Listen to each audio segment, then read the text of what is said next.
Hello students. जैसा कि thumbnail से तो पता चल ही गया होगा कि इस वीडियो में हम लोग ईटीपी का एक मॉडल सेट सॉल्व करने वाले हैं। ये जो मॉडल सेट हम लोग सॉल्व करेंगे ये 2019 का फर्स्ट मॉडल सेट जो जारी हुआ था ईटीपी का वो है। टोटल 3 मॉडल सेट जारी हुआ था जिसमें फर्स्ट सेट जो है 2019 का वो अभी हम लोग सॉल्व करने वाले हैं। यहाँ पे जो इन्फॉर्मेशन ऊपर दिया हुआ है जैसे यहाँ पे जो फुल मार्क्स वगैरह का, इसको अभी इग्नोर कर देना क्योंकि ये पुराना मॉडल सेट है, बट क्वेश्चन हमारे लिए इंपॉर्टेंट है इस एग्जाम के लिए भी। तो यहाँ पे सबसे पहला क्वेश्चन जो था इसमें पूछा गया है, इंटरप्रेन्योर इज अ पर्सन और group of person responsible for existence of a new industrial enterprises. The definition given by, ये डिफिनेशन किसके द्वारा दिया गया था? उद्यमी अथवा व्यक्ति, उद्यमी अथवा व्यक्तियों का समूह जो किसी नए उपक्रम की स्थापना के लिए उत्तरदायी होता है। ये डिफिनेशन किसके द्वारा दिया गया था ये हम लोग को यहाँ पे बताना है। तो यहाँ पे ध्यान रखना ये जो डिफिनेशन था ये जेम्स बर्नर के द्वारा दिया गया था। नेक्स्ट सेकंड क्वेश्चन जो हम लोग का है जिसमें ये बोल रहा है अन एंटरप्रेन्योर हेल्प इन, एक एंटरप्रेन्योर जो होता है, एक उद्यमी जो होता है, ये किस चीज में सहायता करता है? देखो, एंटरप्रेन्योर कहने का मतलब हो गया जो हमारा न्यू बिजनेस स्टार्ट कर रहा है, वैसा पर्सन जो एक रिस्क लेके, जिसके पास जो अपने पर्सनल स्किल के बेसिस पे एक नया बिजनेस स्टार्ट कर रहा है। तो इस टाइप का जो एंटरप्रेन्योर होता है, इस टाइप का जो पर्सन होता है, ये किस चीज में हेल्प करता है? पोवर्टी एलिवेशन, गरीबी उन्मूलन में, गरीबी को खत्म करने में। दूसरा बोल रहा है आर्थिक विकास में, इकोनॉमिकल डेवलपमेंट में, इकोनॉमिक डेवलपमेंट डेवलपमेंट में। और तीसरा बोल रहा है बेरोजगारी कम करने में, रिड्यूसिंग अनएम्प्लॉयमेंट। तो अगर ध्यान से भी समझेंगे ना तो ये बड़ा क्लियर है कि इस टाइप का पर्सन अगर मार्केट में है, इस टाइप का पर्सन अगर हमारे समाज में है, तो ये चारों चीज को खत्म कर रहा है। ठीक है, ये चारों चीज में हम लोगों को हेल्प कर रहा है, सोसाइटी को या समाज को, ये चारों चीजों में हेल्प कर रहा है। नेक्स्ट क्वेश्चन बोल रहा है उद्यमी की विशेषता क्या होती है? कैरेक्टरिस्टिक्स ऑफ एन एंटरप्रेन्योर, जो एक एंटरप्रेन्योर होता है उसमें क्या क्या क्वालिटी होना चाहिए? पहला बोल रहा है उसमें लीडरशिप का क्वालिटी होना चाहिए, नेतृत्व करने का, जोखिम लेने का, रिस्क टेकिंग, रिस्क लेने वाला क्वालिटी होना चाहिए। और तीसरा बोल रहा है इनोवेशन, नया नया उपकार करने वाला क्वालिटी होना चाहिए। तो ये जो यहाँ पे तीनों चीज बोला गया, ये तीनों क्वालिटी एक एंटरप्रेन्योर में होना चाहिए। इस तरह से आंसर हमारा जो है डी। नेक्स्ट क्वेश्चन है इन इंडिया एंटरप्रेन्योरशिप का जो कंसेप्ट है इंडिया में क्या है? एक बोझ है, आवश्यक है या अनावश्यक है? तो अगर हम लोग समझे तो ये आवश्यक है, नेसेसरी है इंडिया जैसे देश में, क्योंकि हर एक व्यक्ति को जॉब नहीं मिल सकता है। जब तक हर एक व्यक्ति अपने आप अपने अंडर एंटरप्रेन्योरशिप का क्वालिटी डेवलप नहीं करेगा तो तब तक वो एम्प्लॉयमेंट के कैटेगरी में आएगा नहीं। ठीक है, तो इस तरह से अगर देखें तो ये हमारे लिए आवश्यक है, ये बोझ या अननेसेसरी नहीं।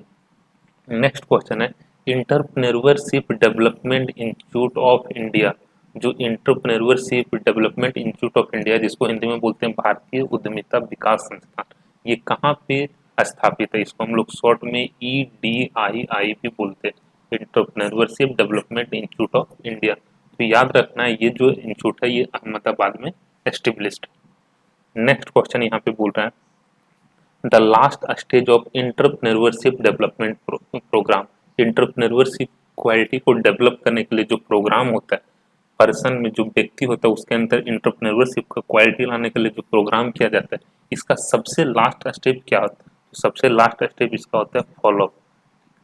फॉलोअप जिसको हम लोग बोलते हैं पोस्ट ट्रेनिंग फेज, इसको हम लोग पोस्ट ट्रेनिंग फेज भी बोलते हैं। एक होता है प्री ट्रेनिंग फेज, जिसमें देखो ये जो एंटरप्रेन्योरशिप डेवलपमेंट प्रोग्राम है एक टाइप का ये प्रोग्राम हो गया। इसमें क्या किया जाएगा, जो व्यक्ति है, जो एंटरप्रेन्योर है, जो कैंडिडेट है, जो पार्टिसिपेंट है, उसके अंदर ये सारा क्वालिटी डेवलप किया जाता है कि वो कैसे एक बिजनेस स्टार्ट करे, कैसे रिस्क ले, ठीक है, कैसे रिस्क लेके बिजनेस को प्रॉफिट में लाए।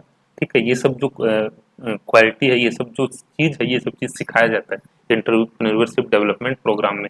इसको हम लोग शॉर्ट में EDP भी बोलते हैं, EDP। ठीक है, इसका इसमें 3 फेज होता है, एक होता है प्री ट्रेनिंग सेशन, फिर होता है एक ट्रेनिंग फेज और लास्ट फेज होता है पोस्ट ट्रेनिंग फेज, जिसको हम लोग फॉलो फेज भी बोलते हैं।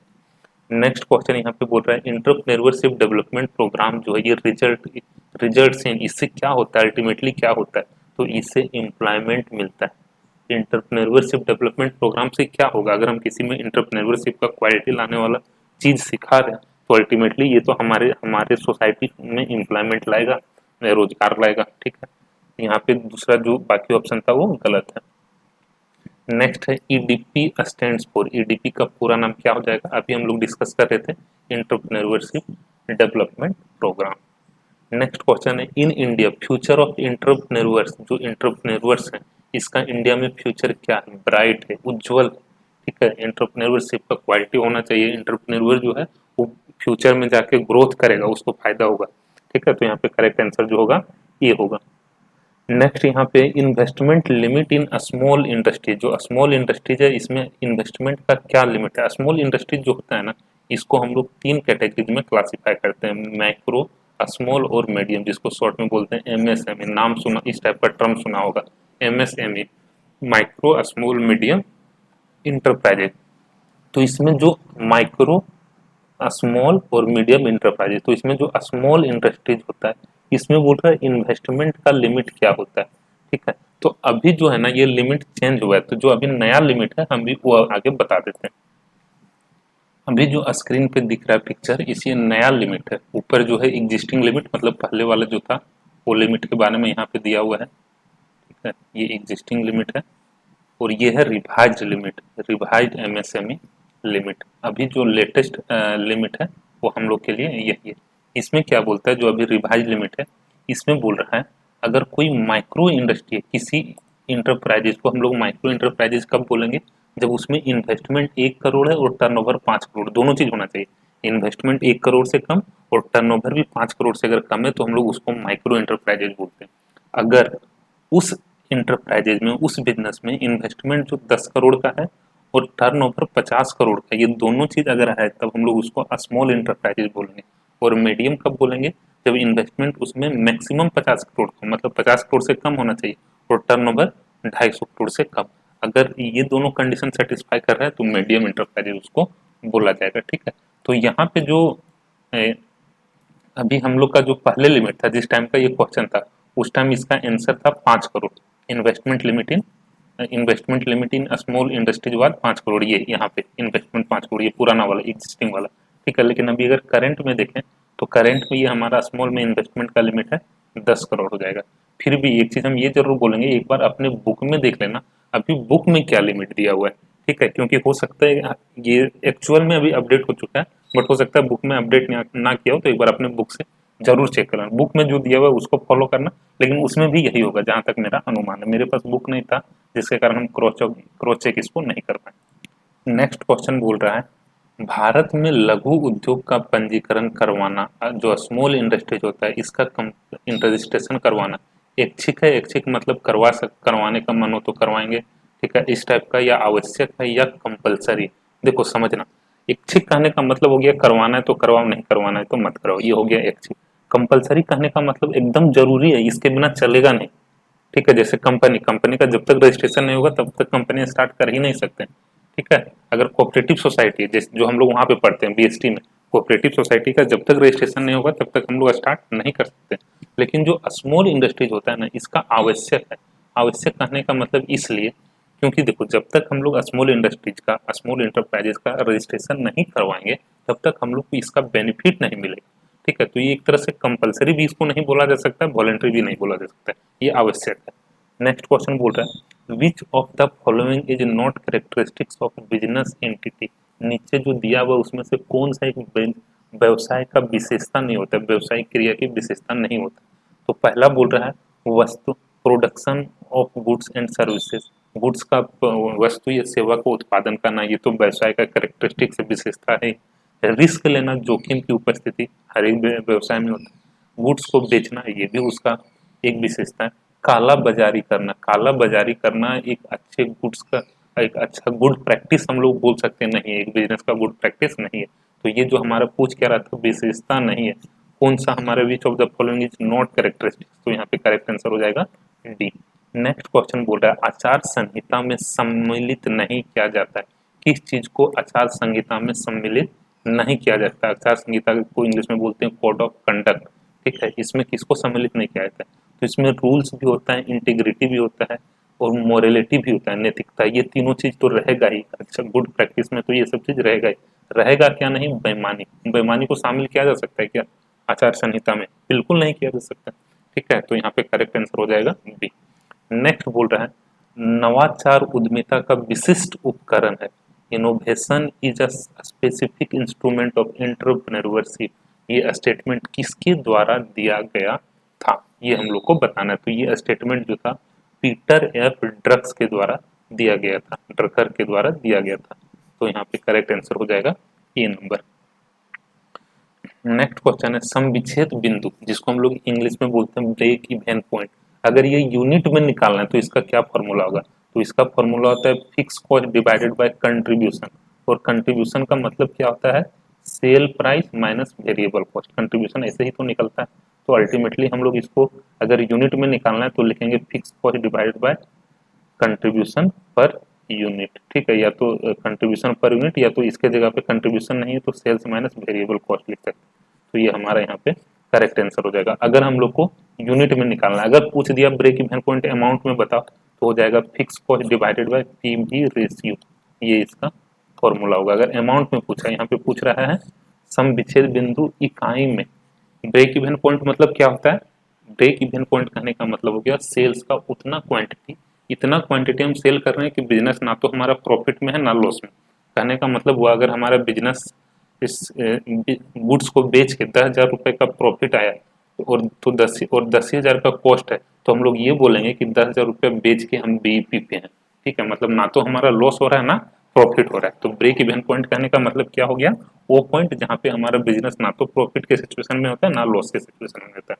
मतलब नो प्रॉफिट नो लॉस वाला सिचुएशन को ब्रेक इवन पॉइंट या सम विच्छेद बिंदु बोलते हैं। नेक्स्ट बोल रहा है निम्न में से कौन सी व्यवसायिक नैतिकता का तत्व नहीं है? व्यवसायिक नैतिकता का तत्व नहीं है। ठीक है, मिलावटी वस्तुओं का बिक्री ना करना, ऐसा नहीं करना चाहिए। मिलावटी वस्तुओं का बिक्री ना करना, तो ये तो अच्छा चीज है। ये तो व्यवसायिक नैतिकता का बात कर रहा है। करों का भुगतान करना, टैक्स को टाइम पे पेड करना, ये भी अच्छा चीज है।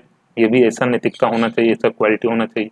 कर्मचारी के साथ उचित व्यवहार करना, फेयर बिहेवियर विद एम्प्लॉय, ये भी बिजनेस में ऐसा होना चाहिए। नकल वस्तुओं को बेचना, ये तो सही चीज नहीं है, ये तो व्यवसायिक नैतिकता हो ही नहीं सकता है। तो यही हमारा करेक्ट आंसर हो जाएगा।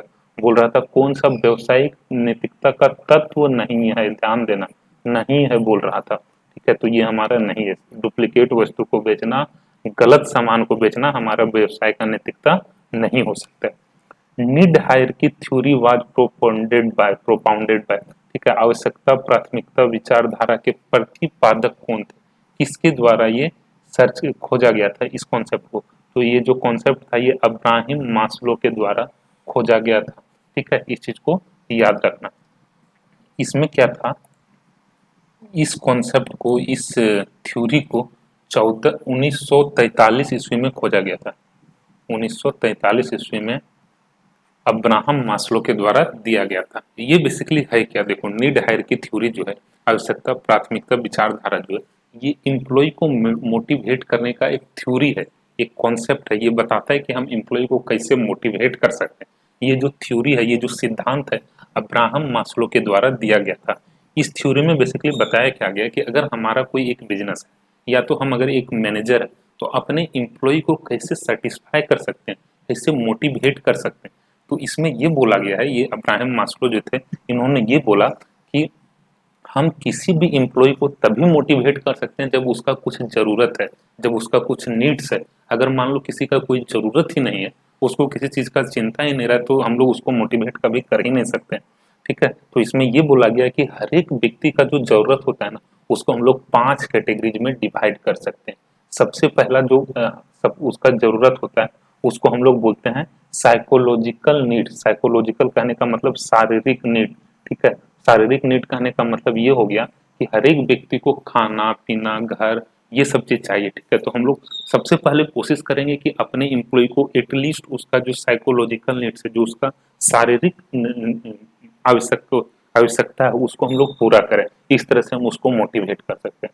दूसरा बोलता है सेफ्टी नीड, सुरक्षा, उसका जो सुरक्षा का आवश्यकता है, ठीक है, उसको हम लोग पूरा करना है। सेफ्टी नीड्स बेसिकली क्या हो गया कि हर एक एम्प्लॉय ये चाहता है कि हमारा जॉब सेफ रहे, हमको एक फिक्स इनकम मिलता रहे, तो ये एक हर एक एम्प्लॉय का एक नीड्स होता है। अगर हम उसको इस तरह से ये विश्वास दिला पा रहे हैं कि तुम्हारा जॉब सेफ है, तुमको हमेशा इतना कम से कम सैलरी मिलेगा ही, तो इस तरह से हम उसके सेफ्टी नीड्स को पूरा कर रहे हैं।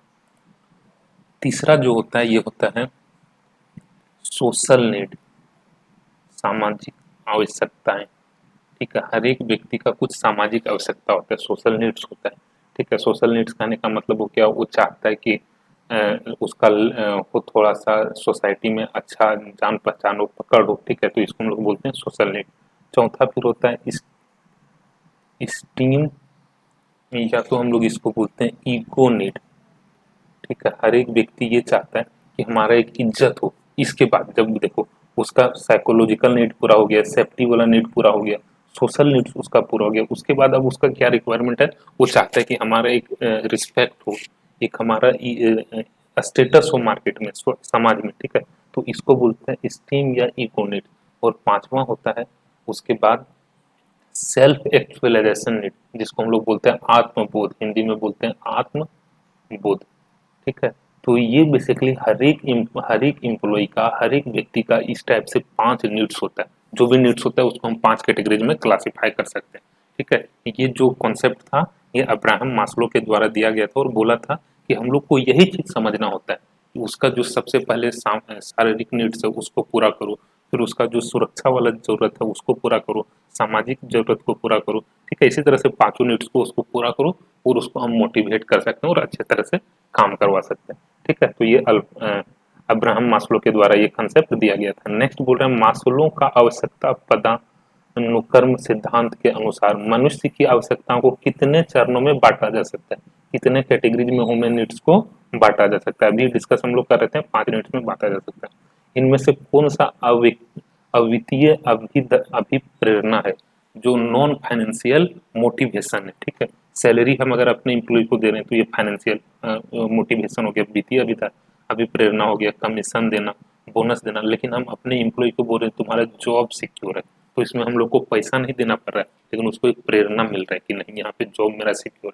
वो अच्छे से काम करेगा। ठीक है, तो अवित्तीय अभिप्रेरणा हो गया। अवित्तीय कहने का मतलब जो जिसमें हम लोग पैसा से उसको खुश नहीं कर रहे हैं, लेकिन पैसा के अलावे दूसरे काइंड्स में तरह से उसको खुश कर रहे हैं। जो नेता समस्त अधिकार एवं निर्णयों को स्वयं से लेता है उसे हम लोग क्या बोलते हैं, the leader who takes all authority and decision by himself. इस टाइप के लीडर को हम लोग क्या बोलते हैं, तो इस टाइप का अगर कोई लीडर है तो हम लोग उसको बोलते हैं ऑटोक्रेटिक लीडर, निरंकुश नेता। निरंकुश नेता क्या करता है, सारा डिसीजन खुद से ले लेता है, जो उसको डिसीजन लेना है वो खुद से लेगा, वो अपनी टीम में किसी से पूछेगा ही नहीं। ठीक है, दूसरा होता है डेमोक्रेटिक लीडर। डेमोक्रेटिक लीडर जो होता है इसको जो भी डिसीजन लेना होता है, अगर कोई नेता जो है, कोई लीडर जो है, उसमें अगर डेमोक्रेटिक वाला क्वालिटी है तो अपनी टीम से पूछता है क्या हमको ये चीज करना चाहिए या नहीं करना चाहिए।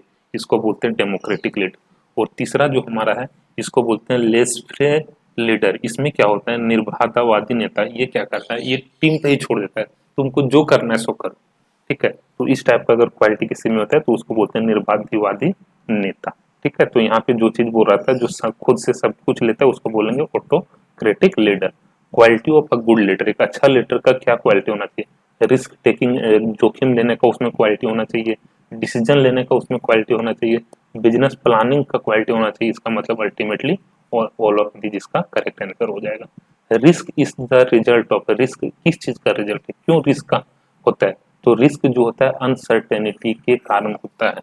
अगर सब कुछ हमारा सर्टेन हो, हम ये मान के चल रहे हैं कि बिजनेस हम स्टार्ट किए, कस्टमर आएगा ही आएगा, हमारा सामान बिकेगा ही बिकेगा, तो रिस्क कहाँ हुआ। रिस्क तो तब होता है ना जब अनसर्टेन होता है। हम दुकान स्टार्ट कर दिए 5 लाख पूंजी लगा के, अब पता चला हमारा सामान बिक ही नहीं रहा, तो यहाँ पे अनसर्टेनिटी, अनिश्चितता है कि हमारा सामान बिकेगा या नहीं बिकेगा, इसका कौन गारंटी। तो इसी के कारण रिस्क आता है, इसी के कारण इसी का रिजल्ट है कि रिस्क होता है। ठीक है, नेक्स्ट बोल रहे हैं प्लानिंग इज फॉर, नियोजन हम लोग किस चीज के लिए करते हैं, कब के लिए। नियोजन जो हम लोग करते हैं ये फ्यूचर के लिए करते हैं, भविष्य के लिए। एक अच्छी योजना, एक गुड प्लान, एक जो अच्छा प्लानिंग होता है उसमें कौन सा क्वालिटी होता है, वो ज़्यादा एक्सपेंसिव होता है, ज़्यादा फ्लेक्सिबल होता है, टाइम कंज्यूमिंग होता है या रिजिड होता है। देखो, एक अच्छा प्लानिंग जो होता है ये बहुत ज़्यादा एक्सपेंसिव हो ऐसा नहीं है, बहुत ज़्यादा टाइम कंज्यूमिंग हो, बहुत टाइम लेने वाला, मतलब लंबा। अगर प्लानिंग हमको करना है कि हमको इस एक मान लो हमारे बिजनेस में फर्नीचर खरीदना है, ये खरीदें या ना खरीदें, तो अगर खरीदें हम, अगर ये प्लान करने में 6 महीने या साल भर लगा दें तो ये अच्छा प्लानिंग नहीं है। अगर रिजिड है, रिजिड कहने का मतलब फिक्स हो गया, रिजिड कहने का मतलब समझना, मान लो अभी क्या हुआ, एग्जाम होने वाला है, एग्जाम सेंटर के सामने हमको जाके समोसा का दुकान लगाना। हम क्या किए, हम सोचे अच्छा अभी तो एग्जाम होने वाला है यहाँ पे, तो चलो एक काम करते हैं, इसके बाहर स्टॉल लगा देते हैं, स्टूडेंट लोग आएगा समोसा बेचेंगे। ठीक है, अब मान लो हम ये मान के चल रहे हैं कि हम स्टूडेंट 1,000 स्टूडेंट आएगा, हमारा 1,000 समोसा बिक जाएगा। अब क्या वो मान लो ज्यादा स्टूडेंट आ गया, हो सकता है स्टूडेंट ज्यादा आ गया 1500, तो हम क्या करें, कस्टमर घुमा दें या बेचें। तो यहाँ पे क्या होता है ना, हमारा प्लानिंग ऐसा होना चाहिए जो फ्लेक्सिबल हो। अगर ज़्यादा कस्टमर आ गया तो ज़्यादा प्रोडक्शन कर दे, कम कस्टमर आ गया तो कम प्रोडक्शन कर दे। ऐसा भी हो सकता है कि हम 1,000 का प्लानिंग लेके चलें, 3700 हमारा कस्टमर है तो 3700 समोसा बिकेगा। ठीक है, तो मतलब एक अच्छा प्लानिंग ये होता है जो हमारा लोचपूर्ण हो, फ्लेक्सिबल हो, मतलब जब जैसा जरूरत है उस तरह से हम लोग उसको चेंज कर सकते हैं। रिजिड कहने का मतलब फिक्स 1,000 समोसा बनेगा, कम ज्यादा बनने वाला नहीं है, तो ये एक अच्छा प्लानिंग नहीं हुआ, ये गुड प्लानिंग नहीं हुआ। गुड प्लानिंग किसको बोलेंगे, जो लोचपूर्ण है, फ्लेक्सिबल है, जरूरत के हिसाब से चेंज हो जाए। अब plan is a trap to capture the future, नियोजन जो है भविष्य को पकड़ने के लिए बनाया गया एक पिंजरा। ये कथन किसके द्वारा कहा गया था, ये कथन एलन के द्वारा कहा गया था, याद रखना। ठीक है, सी नंबर। नेक्स्ट क्वेश्चन है 25, planning is looking is is a looking function, planning जो किसको देखने का क्रिया। प्लानिंग मतलब क्या हो गया, हम फ्यूचर के लिए प्लानिंग करेंगे ना, हमको अभी हमारा अब एग्जाम है मान लो 10 दिन के बाद या 2 दिन के बाद 5 दिन के बाद, तो हम लोग उसी के लिए प्लान करेंगे ना कि कैसे हमको एग्जाम देना है, कितना पढ़ना है जिससे हमारा अच्छा मार्क्स आ जाए। ठीक है, तो प्लानिंग हम लोग किसके लिए करते हैं, पीछे के लिए थोड़ी ना करते हैं, आगे के लिए करते हैं, फॉरवर्ड के लिए करते हैं। ठीक है, तो हमारे यहाँ पे करेक्ट आंसर हो जाएगा बी। नेक्स्ट क्वेश्चन है क्वेश्चन नंबर 27, निम्न में से कौन सी पर्यावरणीय बाधा नहीं है, which of following is not an environmental barrier. Barrier कहने का मतलब हो गया, बाधा कहने का मतलब हो गया जिससे हमको दिक्कत हो सकता है, प्रॉब्लम हो सकता है। ठीक है, तो देखो समझना, सोशल प्रॉब्लम हो सकता है, हम बिजनेस स्टार्ट करना चाह रहे हैं, उसमें हो सकता है कुछ सोशल प्रॉब्लम हो। ठीक है, उसमें हो सकता है कुछ इकोनॉमिकल प्रॉब्लम हो, उसमें हो सकता है कुछ पॉलिटिकल प्रॉब्लम हो। समझना कैसे सोशल प्रॉब्लम हो सकता है। मान लो एक बार, ये अच्छा एग्जांपल नहीं है बट ठीक है समझने के लिए समझना, मान लो कि हम एक ये दारू का दुकान खोलना चाह रहे हैं। ठीक है, तो हो सकता है हमारा सोसाइटी जहाँ पे हम दुकान खोलना चाह रहे हैं वहाँ पे प्रॉब्लम हो, लोग बोले कि नहीं यहाँ पे मत खोलो।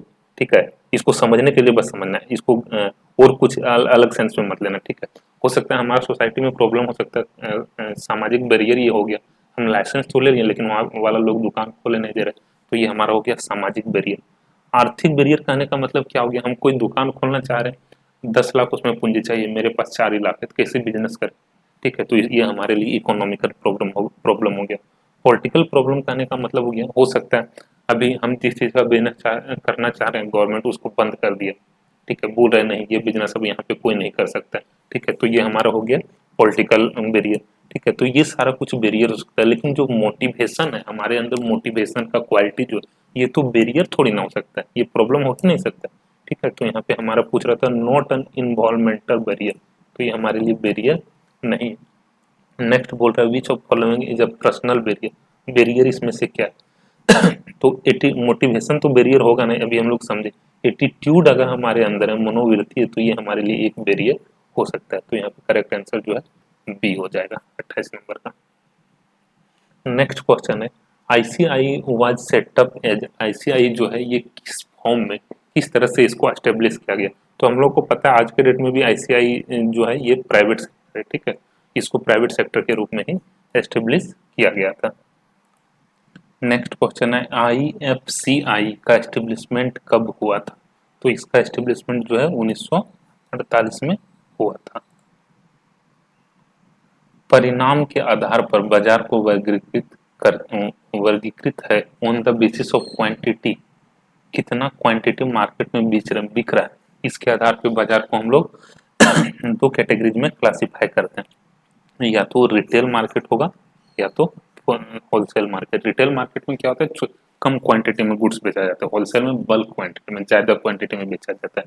ठीक है, तो क्वांटिटी कितना बेचा जा रहा है इसके आधार पे या तो फुटकर बाजार में उसको हम क्लासीफाई कर सकते हैं, या तो थोक व्यापार में। अल्पकालीन और दीर्घकालीन में कब करते हैं, पीरियड के बेसिस पे, समय के आधार पे हम लोग शॉर्ट टर्म या लॉन्ग टर्म पीरियड बोल सकते हैं। कंपटीशन के आधार पे परफेक्ट कंपटीशन या तो इम्परफेक्ट कंपटीशन हो जाता है। और ये लोकेशन के आधार पे, भौगोलिक क्षेत्र के आधार पे लोकल मार्केट बोल सकते हैं या नेशनल मार्केट बोल सकते हैं। ठीक है,